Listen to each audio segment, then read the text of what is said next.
Well, I thought Dave was coming, but He's out in the hallway. is he? Okay. 2 minutes, 2 minute drill. Not the professor, 20 minutes, as Nicole tells me, but the 2 minute drill.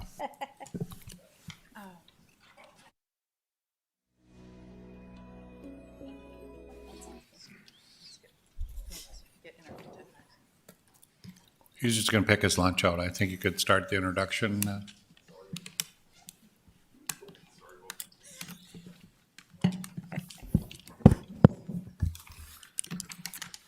Good afternoon. Today we have myself, Nicole Crutchfield. I'll let Brenda introduce herself. Brenda Derrick, the city engineer. And then we also have, Jim Hausauer with wastewater director, utility director, or water reclamation director. So why are we here today? We, the three of us, plus many other departments, have been working on a series of questions that we've been, in all honesty, struggling with. And this is really what we wanted to present our thoughts on some subject matters today when it comes to utility requests and extensions we're getting south of 76th Avenue, which would be our tier 2 growth area in the Go 2030 plan. And so as we process these questions, we want to bring you up to date with some of what staff is thinking about, because as next steps, you'll start to see some of these requests come to City Commission. And so we have about a 30-minute presentation. Myself, Brenda, and Jim will tag team this presentation. And we have developers here from Kevin Christensen's team, Paces Lodging, and so I thought we could, so they might have a few comments if you so choose to open up the floor as well. So back in, let's see, so back about exactly this time last year, Bruce Grubb led a presentation to you at the City Commission regarding growth and some of the stresses or pressures we're getting on the south side, and how we collaborate amongst departments when it comes to the ET areas and managing flood protection, utility planning, land use planning, and a little bit of how we got to where we were on Commerce on I-29, which is at 100th Avenue South and I-29. And so we just want to do a quick update on that for the members of the public and for those that it was, even though it feels like a week ago, it was a year ago exactly. And so, so a little bit of what ET areas, this is really all we're talking about is all in our extraterritorial area. Back, you know, the range of what we control in our ET has varied over the years, but as of lately, as of 2009, we have sole jurisdiction, the city of Fargo, 2 miles outside of our city limits. And then the next 2 miles are what we call joint jurisdiction, which means we coordinate with our abutting jurisdictions on zoning and subdivision. Primarily, the land in the ET is zoned agriculture, and if it's undeveloped, and if it's, the main purpose is we want to protect that future right-of-way and utility needs, so someone's not investing a lot of money in an area that we might need to have a future arterial road or 100-foot, 200-foot right-of-way. And so we understand what that, it's helped to manage orderly growth and contain what we consider sprawl. As we know in our ET areas, we work really hard amongst our fellow departments, probably about 10 different departments and about eight other government agencies that coordinate zoning, building permitting, utility expansions, flood protection, transportation, and emergency services just from the city side. And as a, and as a summary, everything north of this red line we call Tier 1. And when we adopted the growth plan in 2007, that basically had a 20-year time horizon for expansions. Tier 2 is south of 76th Avenue, and we consider that, and then that label should be up here. So 76th Avenue is actually right here. And everything south of 76th Avenue, or that half mile down, is what we call Tier 2. And really the vision at that point in time in 2007 was based on what we would call the next 50 years. And this red dot, or red star, is what we know as Commerce at I-29, and that is part of the questions we have for you today. The area in gray as of lately, let me just point out an orientation on the map here.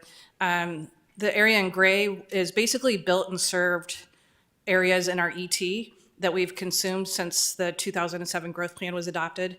And everything that's not in the gray is in the process of being serviced or planned for. So we wanted to dial back a little bit and talk about our floodplain management also. And so on the left here, you'll see the existing 100-year floodplain, and the Commerce on I-29 is actually in the 100-year floodplain today. To the right, you can see that impact with the diversion and how it takes all that land outside of the 100-year floodplain. And so moving forward after the diversion, that will be out of that 100-year floodplain. This next slide is so the pink is our city limits, and then the yellow is our ET area. And you can see with the diversion in place on the 100-year flood, the areas that come out of the floodplain, there are some blue, you can see some of those blue areas that will remain in the 100-year floodplain. And then on the right, there will still be areas within that 500-year floodplain, even with the diversion operating. And so we had talked about this last year. We have been working with the state of North Dakota. And so there is a requirement that as we develop and grow, that we evaluate each extension and do not create more than a half a foot upstream impact. And so we've been working collaboratively with the state on what would that line look like until the diversion is operational and built. And so you see here with the red line what that would look like. So that red line is along 76th Avenue from University all the way over to 45th Street. And then it comes up 45th Street and then over on 64th Avenue west of 45th Street. And so these are the areas we've evaluated that could be developed prior to the diversion being completed.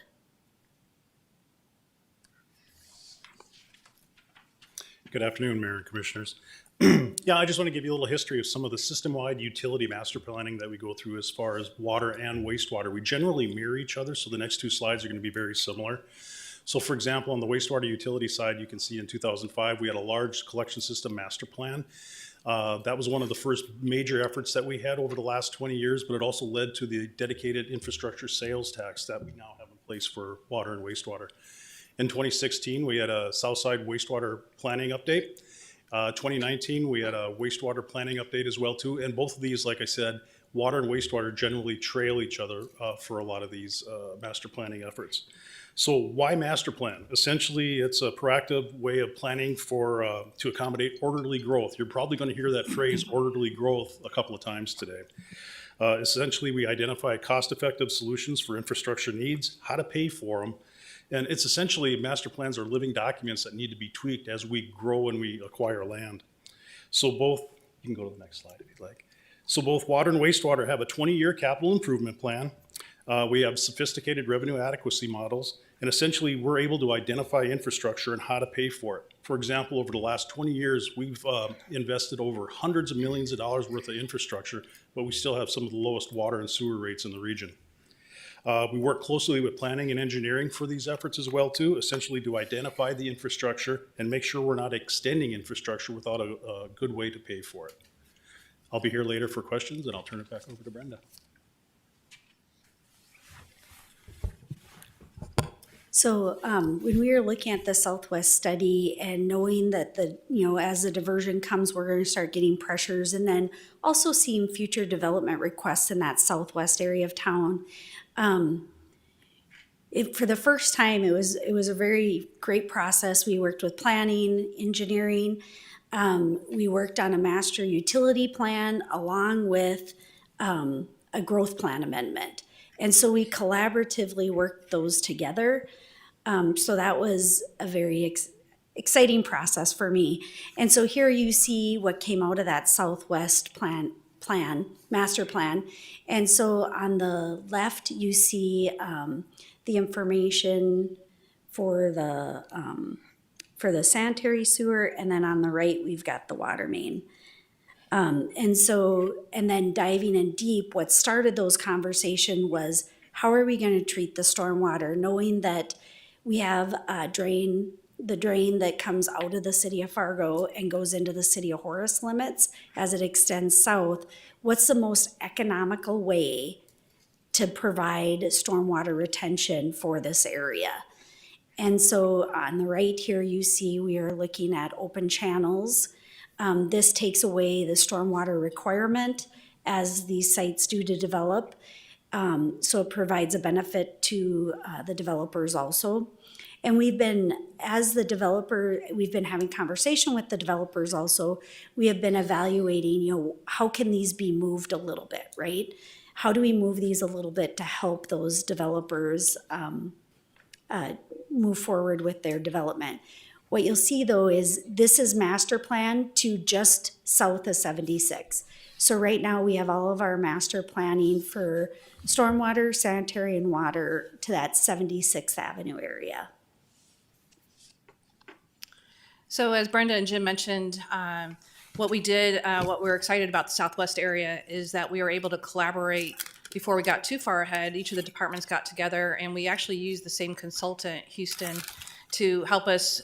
They have a planning and landscape architecture team, and actually make it one planning project, because we knew we needed the growth plan update anyway. And so it really was an opportunity to update our growth plan in results of these new stormwater and wastewater findings. And so as you'll remember, this update to the growth plan was adopted, I think, early this year or end of last year. And this is our most recent land use plan. This is just kind of a Band-Aid, if you will, or a holder, if you will, as you know, we have our growth plan RFP update out on the street right now. Those proposals are due November 4th. And so this was really just a way to comprehensively look with our engineering team and our land use planning teams how best to all be coordinated. So jumping in, so that sets up the framework, and one of the main reasons we're here today is to kind of really consider and have dialogue on as we extend utilities south of 76 and how the city should be participating in those discussions. When I say city staff right now.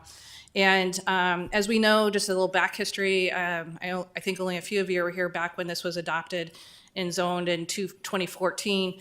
But we did initially recommend denial for the Commerce at 100th Avenue. And after discussions, amongst the development team and their presentations and proposals, they presented a compelling case on the need to have a rural subdivision for industrial lands. And so the commission did vote to approve that. And probably starting in, I think one of our concerns from a staff's concern is we recommended denial because it was in that tier 2. And really, we had no plans to bring urban utilities, city utilities down there in the near future. The developer constraints that were compelling, and I believe some of them still exist today, is no city sanitary sewer and the city maintenance schedule. And then where we did have utilities at the 64th Avenue Tower. So we're quite a few miles away. So post-development challenges, right now what obviously is a really big plat and subdivision. And so one of the ways we've been, as they've been building, filling out the subdivision, I think everybody was surprised at the amount of wastewater and water utility needs based on the uses built there today. And as such, we had a bit of a utility environmental concern that has been since resolved, and have coordinated hauling utility. This is where I'm beyond my scope, so I'll just stop there. But in terms of they exceeded utility capacity, we have started talking about a temporary utility infrastructure plan. This would allow them to continue to build out the lots that are there today so that they could see the full value of the lots that are there today. We do I think the developers could attest that there's still a desire and demand to continue to grow in this development itself, and then beyond. So what you see here, the red square, is Commerce on I-29 development. And so what they have been doing is they have been working with Southeast Cass to look at a project that would bring a force main down to their development. So the reason why they're working with Southeast Cass is they have the ability to assess projects outside of city limits. And so they are working with them to look at the ability to create a force main that would extend down 45th Street, down to 100th Avenue, and connect into their system. And so then the request that would come to the city of Fargo would be, City of Fargo, would you accept our sanitary sewer? And so Southeast Cass Water Resource District would be the entity that would work with them to construct and finance the project. Here you can see the dotted line where that force main would be located. And then you can also see in our discussions with Horace where the future Horace connection. So right now we're serving Horace through Deer Creek Addition. And once they hit a capacity there, they will need a second connection. And this location has been penned for that second location. And so the request that you will be seeing in the future is, City of Fargo, would you accept our sewer? They would finance it and pay for that force main to come up 45th Street. So upon working through that first request from Commerce on I-29, there's also been conversation from the owner just to the west of it of, would we be able to upsize that force main so that we could plat the land to the west of Commerce on I-29? So it would follow the same route, but it would be an upsized force main.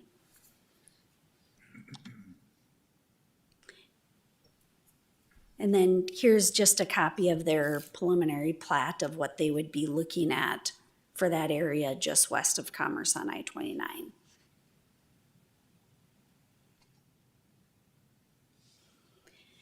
So we've been asked to accept the sanitary sewer, and honestly, we're here to have a good open dialogue of getting guidance and input from our leadership.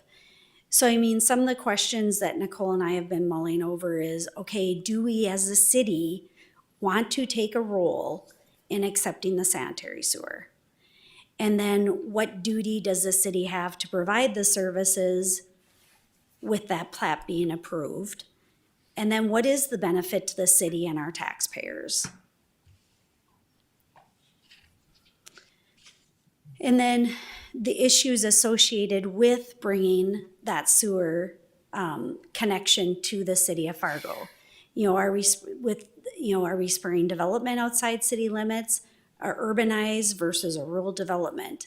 So we would be providing a service outside our city limits, and it is within that tier 2 growth. We may encourage growth with additional platting requests to upsize the sanitary sewer prior to our growth plan being updated. Today, we have very fast-paced growth to the west in Horace, which will continue to impact us. And then the unknown analysis due to the growth plan and future land use plan being completed.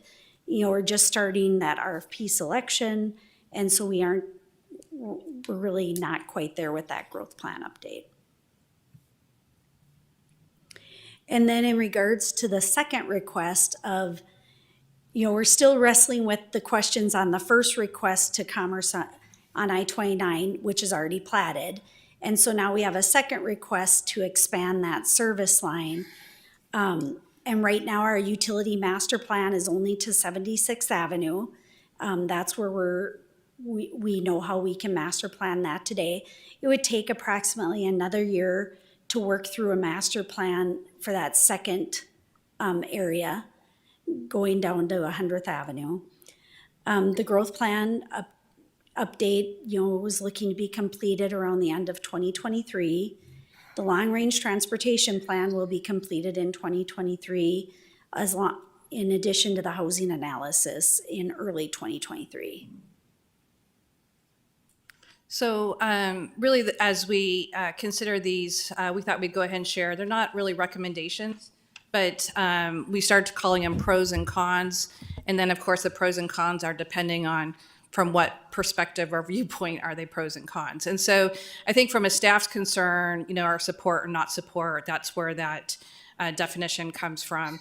And so when we talk about taking the the sanitary, allowing the force main, we are supportive of the idea that the force main connection to Commerce on I-29 gives the city time to evaluate comprehensively while at the same time diffusing development demands. The owners are able to build to their full value of the existing subdivision and stay competitive. So we're really trying to balance that present and future needs. I think in the not support category, by not allowing the privately financed force main, so that would be the request number one, the city staff resources, it conserves city staff and resources and sends a clear expectation on future rural subdivisions. With the initial plat today that was adopted in 2014, staff has spent countless hours resolving environmental, utility, and landowner concerns at the expense of not supporting owners and properties within the city limits. So it's about how do those benefits support non-taxpayers versus taxpayers from a very high-level point of view. When we think about upsizing the utility to support the development to the west of 100th on I-29, we do have some serious concerns about that because it would be a shift without doing a full growth plan analysis on if we're ready to expand our utilities. And so the first point is by supporting the force main to serve commerce on I-29, are we spurring growth and expectations falsely? Even if this second upsize request is denied now, I can guarantee there will be growth that continues to be requested. We get requests quite a bit in our office, and by staying consistent, we are sending a common message out into the development community. Otherwise, also not allowing the upsizing of the utility at this time keeps our growth management principles in check by making sure we have the comprehensive analysis complete and we're not limiting future full economic value. So what might make sense for development marketing wise in today's day and age might not be the same as 20 years from now. And so that's some of our concerns there. And so it says next steps, but really it's what are you going to see as the elected officials? We do have a request from Commerce on I-29 for the city of Fargo to accept their sanitary sewer. So that is a request that will be coming forward for a decision. I don't know for sure which commission date we'll get it on, but it will be coming forward to you for a decision. And so that will be one of the decisions. And then there is also going to be, we anticipate a request to look at upsizing that force main in order to support additional urbanized development to the west of Commerce on I-29. So that really concludes our presentation, and I'd be happy to answer any questions, have dialogue. Jim is here, several other staff members are here, and the developers are here too. Mr. Pepcorn. Yeah, Mr. Chair. So I guess my concern is obviously we know 20 or 50 years from now, we're going to need more capacity there. And I guess my concern is, are they going to be building that up to our standards? And because we've had this experience in the past, and then we're having to go back and that's, I guess, I don't know if that makes sense, but that's my concern. But we know that area is going to have a lot of pressure, and is this capacity enough? If we're already growing, are we doing the right thing at this point? So maybe you can start with that one, Brenda. So the way I anticipate this working is exactly how it's worked on the east side.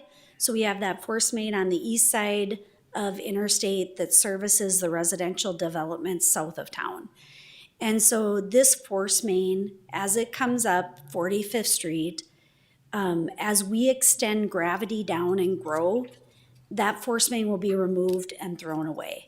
So today, that gravity connection would be at 64th, but in 5 years, the gravity connection might be at 76.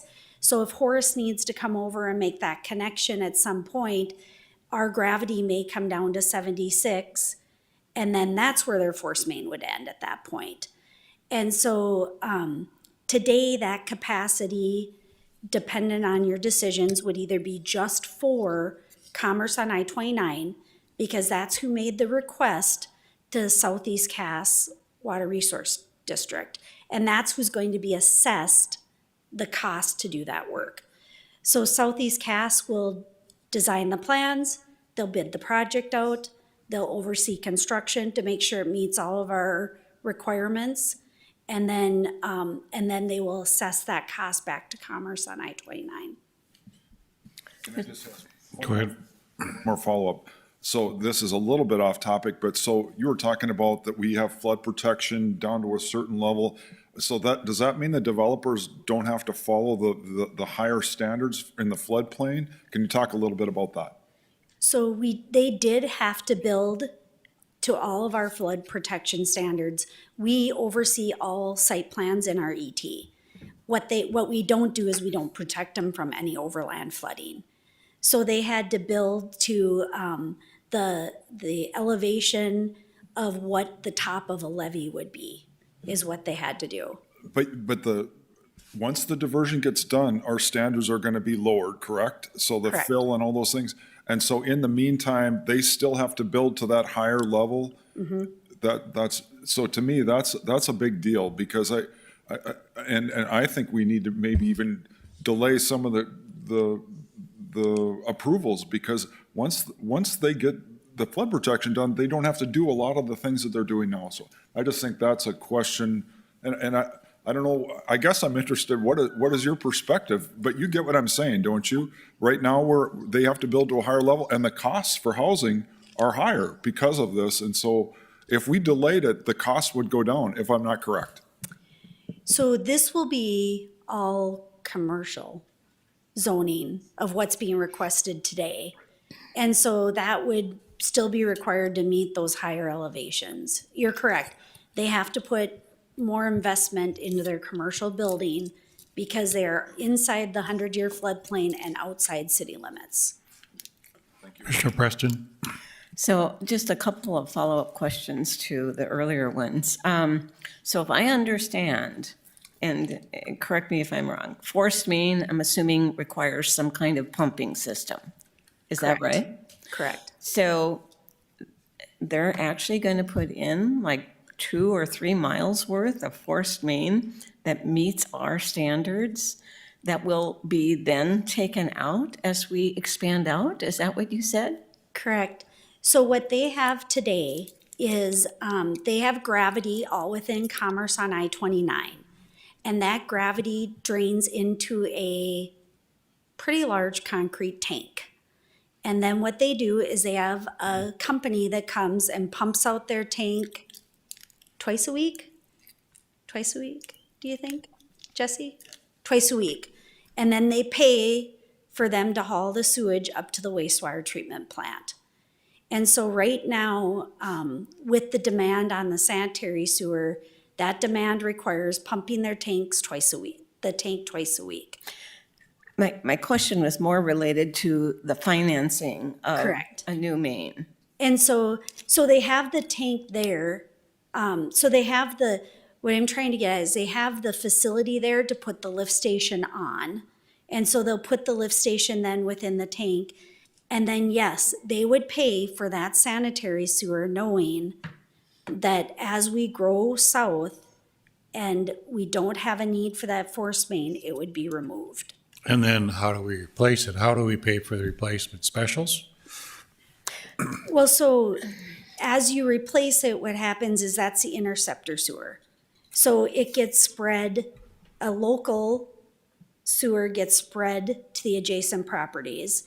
And then the oversized gym wastewater funds pay for it, just like to the north. If I could do one more follow-up question. So the assessments that we're talking about here would be totally assessed to this property, no one else. Correct. No one else. And So they have, and the- they asked for this. So the debt that would come from this would be their debt. Correct. And Southeast Cass Water Resource District has nothing to do with the city. It would go through Southeast Cass Water Resource District. Wow, that sounds expensive. Really expensive. I think it's cheaper than what they're doing right now. That's crazy. That's why you want to do it, right? It's cheaper to have this line rather than doing the pumping every. Jesse, would you just go up to the mic so? It's crazy. Right here? Yep. Yes, it's a high expense, but it's one the landowners unanimously agreed to assess themselves for this cost, and the city would not incur any costs.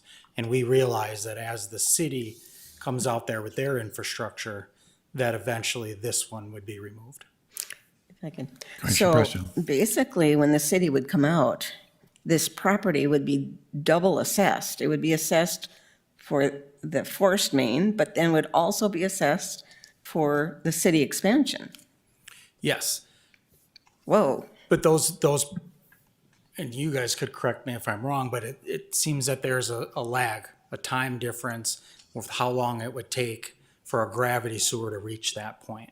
We're assessing ourselves for 20 years in order to hold our property values and to take care of our sanitary sewer. I just know how people respond to assessments. And if the property owners turn over at all, which they probably could, at that point, they will think, oh, good, we're almost done with our specials. And then they'll get slapped with another whole debt load. Correct. But what we're doing now is we're paying to take our sewage waste, put it on a semi, Yeah, I and drive understand it that. too. So what would happen is that would come off, and so it would be more of a steady cost, similar to what we would see with an assessment and a per gallon. I'm price. talking 20 years down the road. Yes, But in reality, Jim, wouldn't the assessment be lesser than what they're getting now because they're just going to pay for their area? If we get down there to that location, the assessments will be both sides of the road and every other property owner. So wouldn't that assessment be actually more reasonable? I would assume so, because, as, like Jesse said, the cost of what they're going to be assessed for now should be off the books. It would just be normal city assessment after that, once we put our infrastructure down there, so. And the other thing that actually is kind of a benefit to this is, once the pipe is in the ground, we would charge them a volumetric rate of X amount of dollars per thousand. Currently, as they're hauling it to the wastewater utility, they're paying $70 per thousand to haul it to us, as per our regulations, so. Commissioner Preston? Yeah, so if I could just, addressing that larger picture of what is the benefit to the city of Fargo. And, as we move, as development moves down towards the diversion, I think we have to be extremely intentional and plan it out very well, because we're going to be landlocked. And I wasn't here in 2014. I would not have voted for this. And I certainly, if this would send some kind of message to other developers that we're willing to do this, or that they could tie off of this line or something, boy, we're asking for a mess. But the reality is they're only asking for their industrial site to be taken care of. They would like an additional site as well, upsized to do that. But it's to the commission, we're basically trying to take care of a sewage problem. And the hope would go forward that we probably would not do this type of development in the future. But this is just to get rid of a problem they're having, which they're willing to pay for, because it's expensive to haul sewage. And it makes more sense to do this. It's just how much will you allow them to do? And if we're only taking care of industrial site on 100th Avenue, then you are only building to that capacity and they are paying for it. What you're really doing is helping the owners at this point. At some point, you'd like them to come into our taxable and not only be at that site, but pay taxes. So eventually, we do have to look where we extend city limits, so. Commissioner Strand. Thank you. Could you tell me what is commerce on I-29? Yes, thank you. So it's Yeah, we kind of missed that altogether.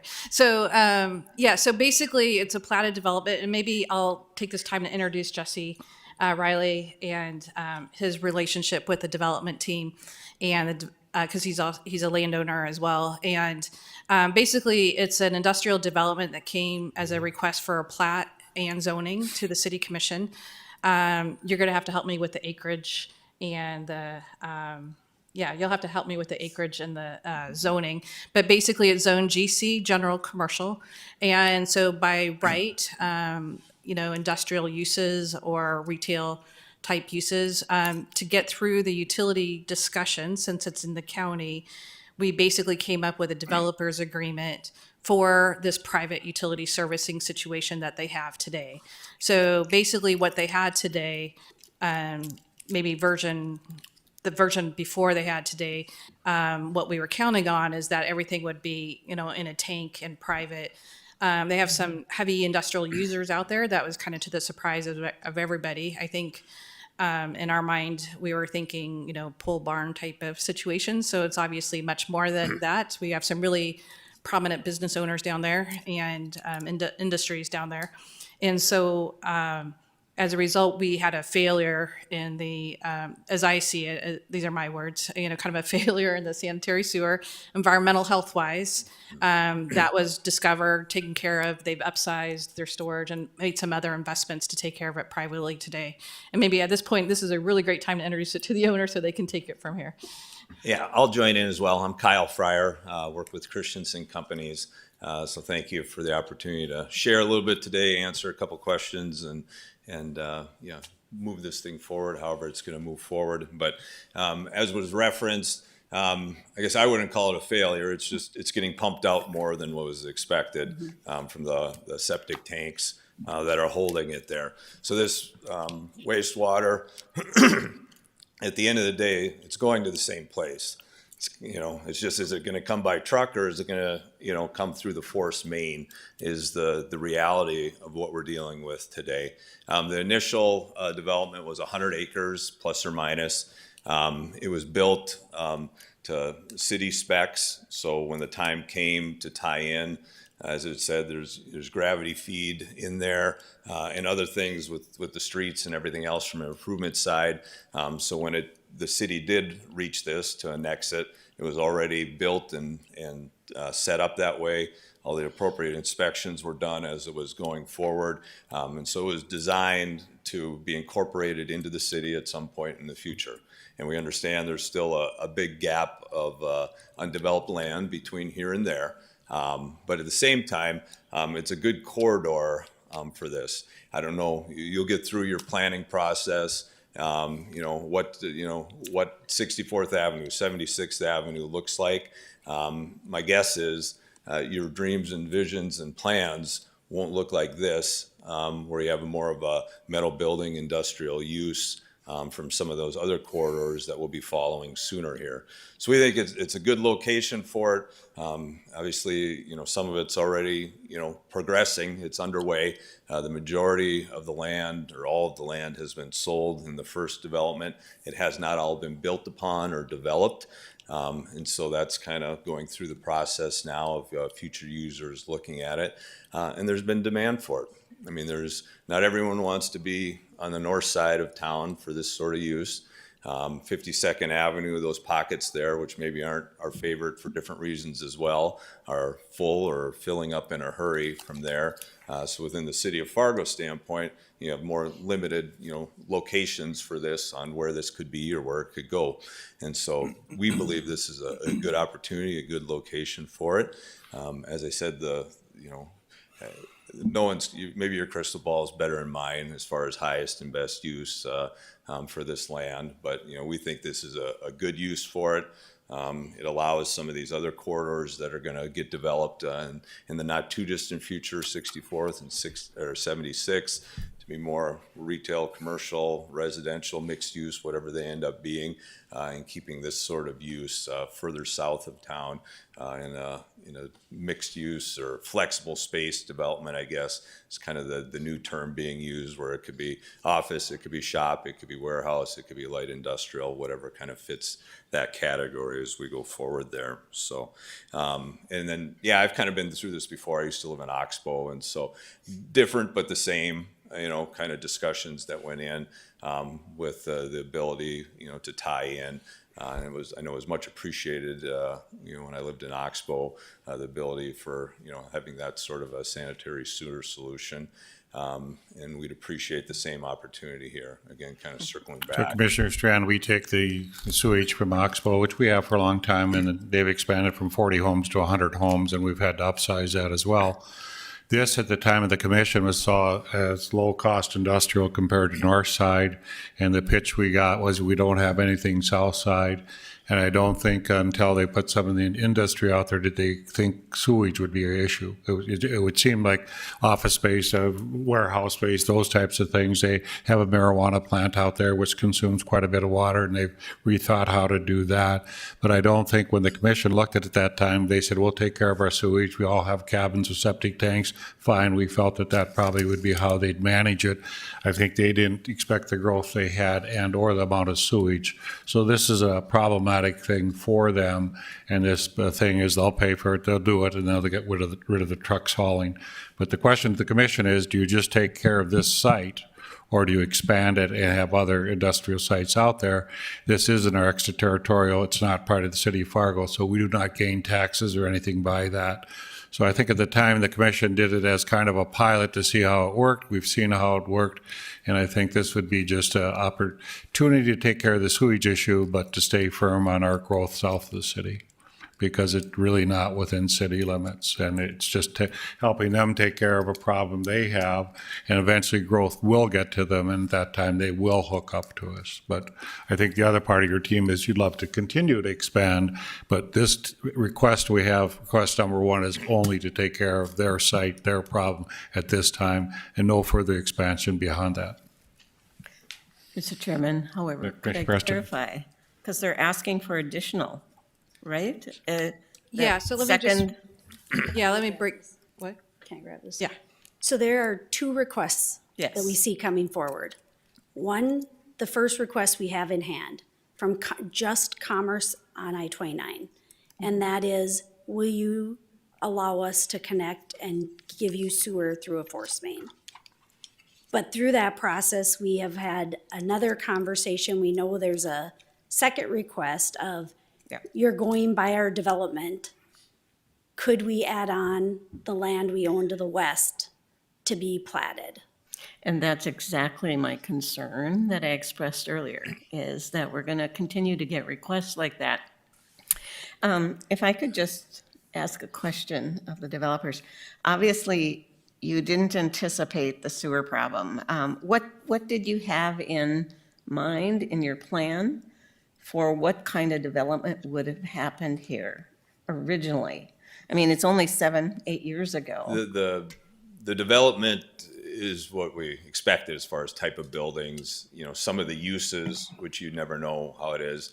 There's been some heavier water uses, which relate, end up with heavier wastewater side and with some of the users within those. So the types of buildings, the type of structures, it's in line with what was expected from that side of it. From the side of it, there's different alternatives and solutions on how to handle things. And one is the trucks can keep rolling. That's not anyone's plan A on our side. Like I said, the wastewater ends up in the same spot. So some of the uses that end up coming in are heavier users of water, creating the wastewater, which instead of pumping out once a week or twice a month, it's twice a week. And, it's just how things went from that side of it, so. Commissioner Strand. Thank you. I'm just curious from the perspective of our staff, from engineering and from planning, what are your biggest concerns about this happening, what would be your, what is it that you'd want? You'd be remiss not to forewarn us that you're losing sleep over potentially, or that we need to make sure we're doing it accurately or correctly, so that we're not misstepping. I'm curious the potential downfalls. So can I take the technical end? So on the technical end, I wouldn't say there's a whole lot keeping me up at night, because we're gonna do a sewer acceptance agreement, and the concerns we have can all go into that. So our agreement could cover those concerns. I think, we started this discussion honestly because their tank wasn't getting pumped enough. They were having some environmental issues. So honestly, we were brainstorming of how do we fix this. So to support them with a force main for that development, I don't have issues technically. I think where I got a concern with is we haven't even moved forward enough, like Commissioner Preston stated, and we're getting a request to maybe expand, that I think we need to make a conscientious decision of if we're bringing it there, it's going to be this size. And once it's sized and installed, it is what it is. There isn't an ability to add on to it. So I think the question, to the leadership is, we have a couple of paths. We can say, no, thank you, it's still getting trucked. Or we can allow them for us to take their sewer technically. And we're gonna be there anyway with that gravity eventually, not today, not tomorrow, not in the real near future though. And so technically, I think we can take care of any concerns, even the commissioner has on sizing of the force main and what it will be allowed to take and not through agreements, once there's a consensus of how you'd like to move forward. But then there's planning, So which I get concerned about too. I've been hanging out with Nicole so long. So we almost did an April Fool's on you and had her present the planning and me the engineering. But so I think for me, I'm at a staff level, we're really 50-50 on the request number one, on the private force main to support the existing plat. I think if we were to do a do-over, I think we all see why rural subdivisions are a bad idea. And so I hold on to that principle that rural subdivisions are just a bad idea. And says your city planner. And so it's because all you have to do is look out west in Williston and other cities to see where utility demands get out ahead of the planning department and your collaboration. You think about, how many months? So you've got Jim Househour, Brenda, Public Works, planning, inspections, Environmental health. countless staff hours solving a private problem right now. We have the technical expertise to solve the private problem. And I think part of the problem is the public benefiting from city staff services solving a private problem outside city limits. That is why we don't like rural subdivisions. Otherwise, I think I have utmost faith in our city leaders to solve the private problem. It's just a private problem. And to that point, I guess, as you mentioned, Mr. Mayor, it's not in the city today. It will be. The timing of that can be discussed on annexation, and we're not opposed to having those conversations from that standpoint.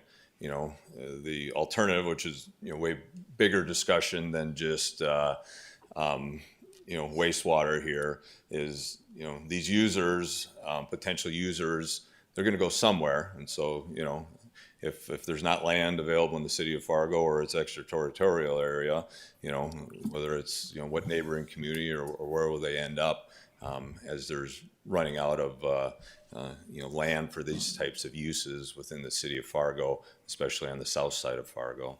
So like I said, that's beyond just the utilities question of it, but it's part, to the bigger picture of, upsizing it slightly to allow for an additional addition to go along with this at the same time. Commissioner Strand? I'm just curious, so if I recall, out in that location, there's a grain inspection type facility, and there's a medical marijuana grow facility. How much of this water usage, wastewater, is directly connected to the grow facility? I would say the majority of it. So my question is this, is if in November, the public passes recreational adult use cannabis, what will that do to that facility's future? That depends on if the commission approves the force main for the sewer. But you may have competitors out there that didn't exist before for grow operations. I'm not sure, but I'm just curious, you have a medical grow, and then you have adult, and I'm not sure the structure, will it be the same growers? Without getting into too much minutia into the laws, they'll be allowing 8 more growers into the state of North Dakota, and no one knows where the 8 more manufacturing facilities will be. My guess is this would be a good location for those if it's able to be serviced with the sewer. It would be nice to locate them all in one specific area as opposed to dotting them throughout the city of Fargo. And that's why people request to be on the south side of town. That's why this development and ones like it did so well. It's not residential, it's not retail, it's commercial. So if the voters on November 8th pass adult use, do you perceive that as an opening or a closing of opportunity potential? I'm not sure, I'm just curious about that. From our side, from Christensen Company's side, we don't have any opinion one way or the other on that. We sold the land, ended up Gotcha. being used for different things. Sometimes, it needs to meet code and pass the permitting side of it and the use side of it. And, it's different in the extraterritorial slightly, but, that's kind of where we leave it. And then the new owner takes it from there. So we really can't speak to, if there be additional growth, additional buildings for that. We don't have anyone waiting in the wings for that specific use, that I can say, looking to buy more land for that today. Commissioner Kolpeck, no questions? No questions. I was at the utility committee meeting, so. Oh, okay. You got a sneak peek or a repeat peek, yeah. And part of it, Nicole, is we need to have our growth plan done, which is going to take another year or so, basically, to finish up. And so Commissioner Preston's questions about the extraterritorial growth is a good question. But ultimately, we're going to have to look at. But this would be leapfrogging. This is 2 miles south of us, right? Yeah, I think just as this is an opportunity, at this point, I'll just be, I don't know if this is a question or answer for you, but staff sees this as being reactive as opposed to proactive. Proactive, we look at comprehensively our utility, flood protection, transportation, emergency services, zoning, et cetera. And so by not having that opportunity, that's where we have concerns. And so, Commissioner Preston? if Oh, I I'm can sorry, just Brenda? correct that, so we're 3 miles south of 64th, where we are today, with our infrastructure.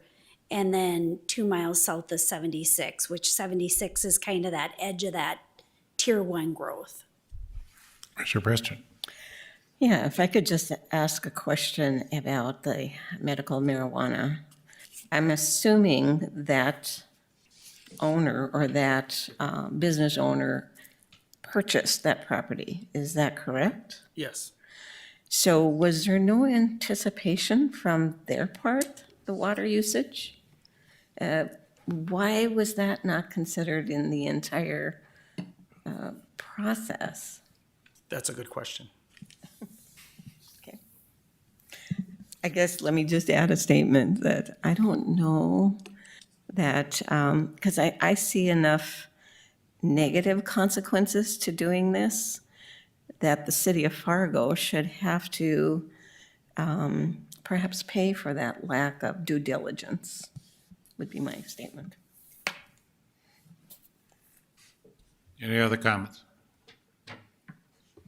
You're done before an hour. Fantastic. Thank you. Thank you very much. Thank you. Thank you, everyone. We appreciate the opportunity. Thank you.